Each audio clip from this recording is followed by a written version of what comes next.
Greetings, fellow captains. This is Darkfireslide, and welcome to Steel Division Normandy 44. This is going to be the first ever of a series of replay analyses for the tournament-style play of Steel Division. Now, in the past, the only video I've made about Steel Division actually is one talking about kind of its failings, but in recent times I've come back to the game and I've kind of been really getting into it. In fact, I've actually signed up for a tourney coming up soon here, even though I'm not the most experienced person with this game, having only about 100 hours under my belt at this point. I have been taking sort of rapid courses about the metagame, watching a lot of replays, trying to understand what's going on with this game, and honestly, I'm very impressed with it. And so today, I kind of want to present, an in-depth review of a game that happened. The first game, actually, of the third Asia Pacific tournament. Now, why am I going with Asia Pacific when I'm an American? It was the first one I saw, and it was presented in a nice, neat format on Vulcan HD Gaming's channel. Now, funny enough, I'm actually the biggest YouTuber at this point, I think, to do any sort of tournament coverage of this game. Now, I'm very strapped for time lately, so I decided that I didn't want to do casting of live tournaments because I didn't think I'd be able to keep up with it. So instead, what I'm going to try to do is just sort of crawl my way through the third Asia Pacific tournament. I really enjoyed watching this tournament. I was hooked pretty much the entire time I watched it, and I just wanted to kind of give in-depth analysis to people who are maybe thinking of coming back to the game, people who are already playing the game and want to kind of learn from the pro players on how to play the game and what they can learn from like the tactics that they use. And just things like that, and just kind of go in depth and talk about decisions that people make at key points in the game, as well as the overall flow of the replay itself. Now, I've watched this replay about 4 times, and the nice thing about this video in particular is that it's a very short replay. It's only 16 minutes. Normally, Steel Division games go on for about 40, which is quite nice for us and for our time purposes. But the nice thing about this is that I can basically speed to the parts of this game that are important, where the game was won and lost, and we can kind of go from there and talk about the things that happened in this replay. And I just want to make it clear that I'm not being harsh on either player, just trying to analyze and point out where certain players made good decisions, where certain players made bad decisions, and just kind of analyze, the things that you should be looking out for as well when you're in games of any kind, be they tournament, 1v1, or otherwise. So without further ado, let's go ahead and get started on this replay. We're going to go ahead and just kind of speed through the deployment phase a little bit to get to the point that I kind of want to talk about some things. So we're just going to kind of speed up, go ahead and get to the point where both of these players are forming up. Now, we do have Chickendew versus DuroSVK in this matchup. Chickendew is going as the 15th Scots Infantry Division, and DuroSVK is going as the 116th Panzer Windhund Division, a Panzer division for the Axis. Now, allies at the moment are a little bit overpowered, and that's not just me being an Axis fanboy, even though I do largely play Axis in this game. But that being said, I do think that this is actually a pretty fair and well-balanced matchup. Both players really have to overcome shortcomings of their deck in some way in order to actually prevail. So let's go ahead and take a look at the unit deployment real quick and talk about what each player has decided to do with their units and what they're going to do when they get there. So first, on the south flank, now the map is Carpiquet Duelists, and I probably should have mentioned that at the beginning, but what we have here is that both players are deploying their units in this southern area here, and it would be great if I had a drawing tool, but rudimentary replay systems and all that. So let's start with DuroSVK. What's he got going on in the south flank here? So he's got a 2-vet MG42. An MG42. Could have been a 34. And he's got his, I believe it's Spey Troop in that transport. So what he's going to do is he's going to move his MG to this building here, move his recon to here. And Chickendew, in response, of course they don't know what each other are doing yet because they haven't spotted anything because the game just started. But Chickendew is going to respond by also taking up a defensive position here in the southern flank. And now the reason for this, I think, is that Carpiquet Duelists is a very open map. It's very favored towards anti-tank guns and tanks themselves. Not so much for infantry. So both players, as we'll see, really take a very infantry-light approach to this map compared to what you might find, especially on much more forested and urban maps. So what do we have going on at the top? Now the top is kind of the more open area with a little bit of cover, which makes it a lot better for dueling with tanks, AT guns, things of that nature. It's very exciting up here in this northern part of the map. And in the center here, it's just kind of very open ground. But there are, for players who are looking for a little bit of a cheeky play, there are a lot of bushes in here in the center part. And what you can do is, if you have a nice chief recon unit, what you can do is turn their weapons off, go ahead and just park that unit somewhere in the brush around here, and you can very easily spot your opponent before they try to push across here. And now I bring this up because this is going to be very important later on in this replay. So let's go ahead and look at the rest of DuroSVK's forces, though. So he's starting the game. He's got, I believe he's got a Spade Troop or an Aufklärer in one of these half-tracks. He's got a 259 half-track, which is the type equipped with a 20mm auto cannon, as we can see here. It's an alright unit. Personally, I prefer the ones with the howitzers because they do a lot more damage and they have better range. The nice thing about the 259, however, is that it has AP, which means it can take out units. Now, I think if DuroSVK understood this matchup better, he wouldn't have brought this unit, because, as we'll see when we go to Chickendew's side, the Scots have very heavy armor, and they have very heavy anti-tank. So this unit is really going to underperform and suffer as a result of this matchup, in my opinion.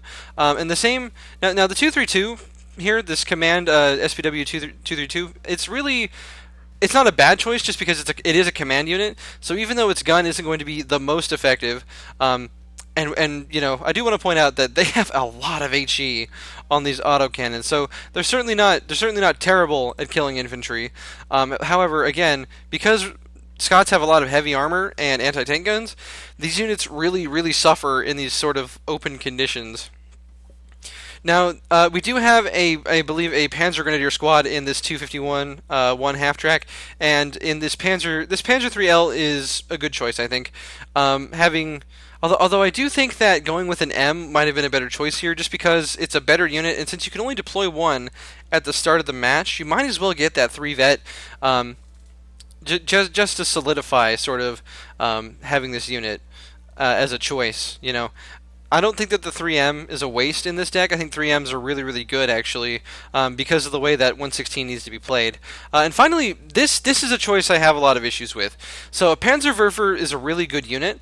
At the start of a game, not so much, and this is my reasoning. So the issue with the Panzerwerfer at the start of the game is that this is 120 points that could have been spent on infantry, anti-tank. He could have used it to buy another Panzer III, which, as we'll see, would have been a very important thing in the clash that's about to happen.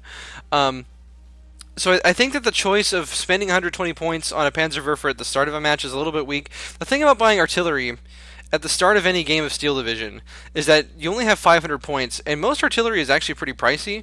The other thing about it is that artillery you can deploy behind your line after the lines have been drawn, so to speak.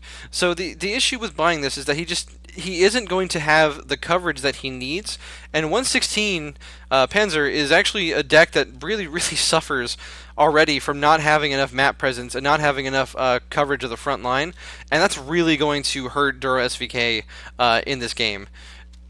Now, I've been a little bit critical of him, so let's see how Chickendew deploys by contrast. Now, the 15th Scots is a deck that has a lot of really cheap infantry, AT guns, and etc. And so what we can see here is a huge difference in the way that they deploy. DuroSVK does not have very many units. He only has about, I think, 8 or 9 half tracks, so probably about 10 or so units. It would not be surprising to say that Chickendew has almost double that, although a lot of these are going to jump out of their half tracks, of course, by the time they get there. So let's see how the rest of this map is going to deploy for Chickendew. So Chickendew is going to go ahead and deploy units. So see here we have this one spot. I believe that's where his recon is going. Now his recon is going to go here to this building. That's fine. Recon in buildings is good. As always with recon, you typically want to turn off their weapons if you just want them to scout things, just so that they, will see things and not shoot back. Especially because most recon squads have very good stealth, which makes it impossible, kind of, to spot unless you're like super super close, because firing your weapon obviously makes your stealth a lot worse. Now we do have this AT gun here going over to this spot. However, I don't think that this move order is actually going to get completed, because Chickendew has a very good response to DuroSVK.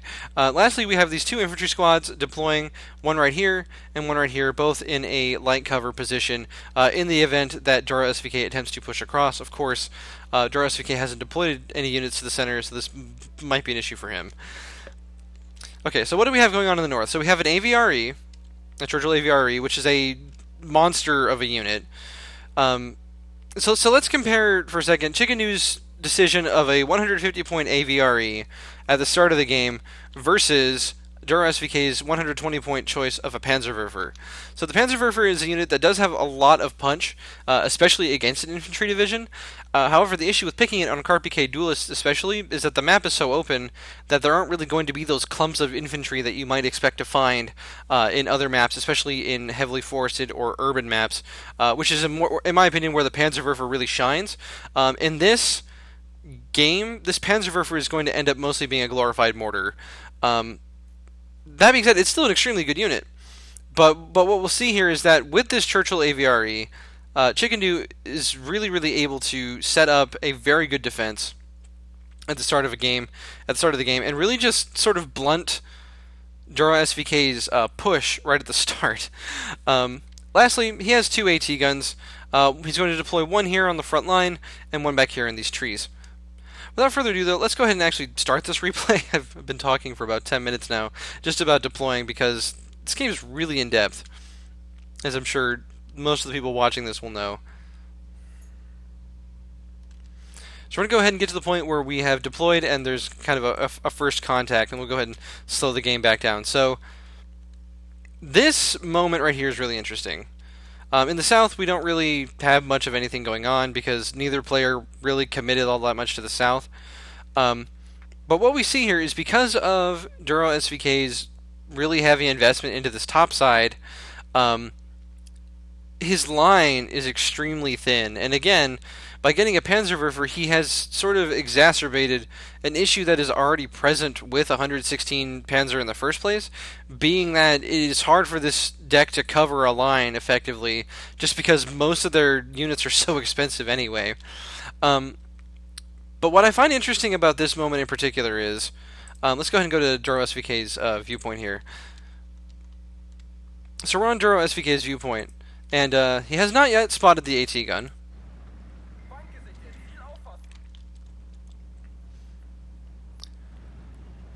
So he starts blasting away at this command carrier, and if this is all you see, right, as DuroSVK, then you're not going to be, as cautious. Now, that being said, this moment right here is where I kind of question his play. So this 2-star AT gun appears, this Churchill AVRE appears, and all DuroSVK has, I say all, right? He's got the bulk of his forces up here. But against this unit combination here, this just really this is not going to work. The light 20mm autocannons and the Panzer III are not going to be able to beat this 6-pounder. And even though he brought the Panzerwerfer, what he's going to find is that by investing so much into this top side here, he will have wasted most of his points. Let's go ahead and see what happens from here, right? So the AT gun is spotted, and there's a lack of response really from Duro. He sends his units forward, his command unit gets killed, and he just keeps going. He drops his Panzer Grenadiers, even knowing full well that there's this AVRE here. So what we have really is just this hyper-aggressive play from DuroSVK in hopes that it will secure him ground, as well as hopefully being able to defeat this AT gun. But again, he does not really have the tools necessary to defeat this AVRE, short of panicking it with the Panzerwerfer. So he goes ahead and he launches his rockets, and this is a cool little micro trick for people who use this unit. You can actually stop the barrage about 5 through, and and it'll be ready to fire again. The other 5 rockets will be ready. You don't have to shoot all 10 at the same target. So it's a little bit of tricky micro, but you can still definitely pull it off very easily and save yourself some ammunition. And this was very good timing by DuroSVK as well. He's able to pin down this rifle leader and this 6-pounder. So, but the problem is, again, this AVRE is completely thwarting pretty much everything that DuroSVK has up here. So really what we have for Duro here is that he's made a grave macro level error more so than a micro level error. And as we'll see through the rest of the game here, we're going to kind of speed through it because after a certain point there's not really a point to watching anymore. It's just kind of a set deal after a certain point. But this is sort of a macro level mistake by Duro. Now, how could he have known that Chickendew was going to start with an AVRE? Well, he doesn't. You never know what your opponent's going to start with in a game. You can have a good idea based on the metagame, considering that AVREs are very, very powerful in Phase A. It could have been a reasonable guess that that AVRE would have popped up somewhere. But the moment that he spotted this 6-pounder, and the moment he spotted this AVRE, what he should have done is attempted to sort of form a defensive line, maybe get a martyr or something, to kind of keep this AVRE pinned down, and that way stop its advance, and then focus on advancing somewhere he can actually get his troops through. Unfortunately, what's going to happen is that he's going to lose most of his troops in this initial engagement, and really he's just kind of on the back pedal. So really, in my opinion, this game is lost within the first 2.5 minutes of it actually starting. Not even necessarily due to a micro level failure, but sort of due to a mistake on a macro level, strategic level decision. And then what happens next, in my opinion, is really, really interesting. So Duro's response to an AVRE and a 6-pounder is going to be to call in an ME-109 G6R6. It's a 2-vet interceptor.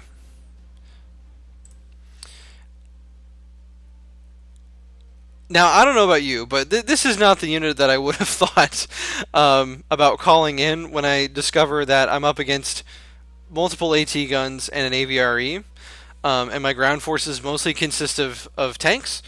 What I probably would have done is go for infantry, go for anti-tank, go for things that are actually going to help me stop his advance, really, because there really isn't a whole lot, right, that Duro can do about this AVRE, especially when it's so nestled behind all this cover, and when it's got so much AT gun support. Really, again, really his best bet would have been to just fall back. But instead he builds the ME-109, and this is a 140-point unit, so this is even more expensive than the Panzer that he brought in at the beginning of the game. I'm sorry for the jingling. My dog decided that I'm being too loud, and he went off to go lay in his own corner. I don't know if the mic actually picked that up or not, but anyway, so Duro gets a little bit aggressive here with this 259 half-track, and as a result, it gets hit by this vetted 6-pounder, and it's more or less toast. All of DuroSVK's forces, except for this Panzer III, are in full retreat. And this ME-109, like, even though it does keep these units pinned, there really isn't much that Duro can do about it. And so anyway, the rest of this game, more or less, is just going to be DuroSVK sort of on the retreat. Although he is going to engage this AVRE a little bit, his Panzer III just really isn't going to be able to do much of anything to it. And again, this fighter is an interesting choice. I don't think that it was the right one. I don't know that this unit could have done, because it's used excellently, but it wasn't really the unit that Duro needed. All Duro really has here is this half-track in the center of the map that he pulled from his already weakened forces in the north to sort of deal with this. The thing is, I think it's really easy in this game to get tunnel vision, and when you're losing a flank, to overcommit forces that aren't actually going to be able to help you with holding the ground that you need to actually win a game. And so now Chickendew brings in three honey stewards. all of which are capable of killing his Panzer III-L, as long as they're not at the maximum range, more or less. And something really tragic here happens, and this isn't really DuroSVK's fault necessarily, because sometimes the tank pathing in this game is really, really bad. But he's going to end up losing this Panzer III to this Honey Stewart. Now, most of this game I've been focusing on the top side, and that's because nothing's really been going on the south side. Neither player really did anything, and for a moment I just want to talk about machine guns in this game. So, machine guns are okay. For the price, especially the MG42 team at 35 points, even as a 2-vet unit, that's in an infantry deck. In this deck, this is a 55-point investment that DuroSVK put into this MG42, and while it is in a good position to kind of hold down this area here, one piece of artillery or one piece of armor or anything resembling that completely shuts this very expensive unit down, whereas Panzer Grenadiers are actually going to be able to, in some capacity, dodge artillery and still be useful, be able to be micromanaged such that they can actually fight back against tanks as long as they're ambushing, forcing the enemy player to assault the position, as it were, with infantry, things of that nature. And again, this Panzerwerfer did some work, but it didn't kill anything, and DuroSVK really wasn't able to capitalize on the suppression that it caused. And now there's just this rifle unit here in the middle of the map. After his half-track got shut down by this 6-pounder, really, this 6-pounder has caused so much pain for Duro in this game, knocking out 2 of his pivotal half-tracks. But after this, there's just really no coming back for Duro. He's lost too much already. And this salient here in the center is just too much to be able to handle, I think. Let's go ahead and get to the point where he loses this Panzer III, because I do think that this was tragic, and given the circumstances, Duro didn't really play poorly. A couple of his sort of macro level decisions just didn't really work, so to speak.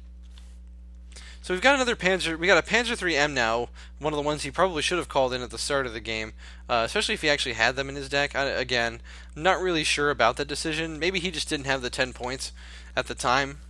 Not to be too critical, of course. But as you can see, the situation is growing increasingly dire for Duro. He just hasn't been able to kill any enemy units whatsoever.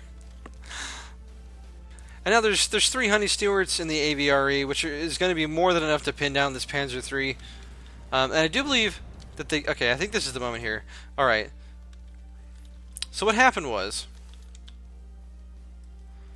DuroSVK had his Panzer III right here, and he told it to back up. Probably to, like, right here or something. And as you can see, because of this, he turned his side directly to the row of Honey Stewarts here. And this isn't Duro's fault. This is just bad tank pathing at work again. It seems to be a problem in pretty much any strategy game with tanks. Tanks just don't have very good pathing. They don't know how to drive. They show their side armor to things that they shouldn't, like Honey Stewarts, and then they die. So that is kind of the coup de grace here, because there's really nothing that Duro can do at this point. His deck is strong in Phase A, and he has failed in any way to secure a good position for the rest of the game, let alone for the next 10 minutes. And if we speed up the replay here, we're just going to see Chickendew kind of bowl over. But what's interesting to me is that now Duro says, maybe I should have been watching my line a little bit more closely here. He sees the salient form. He knows these riflemen are here.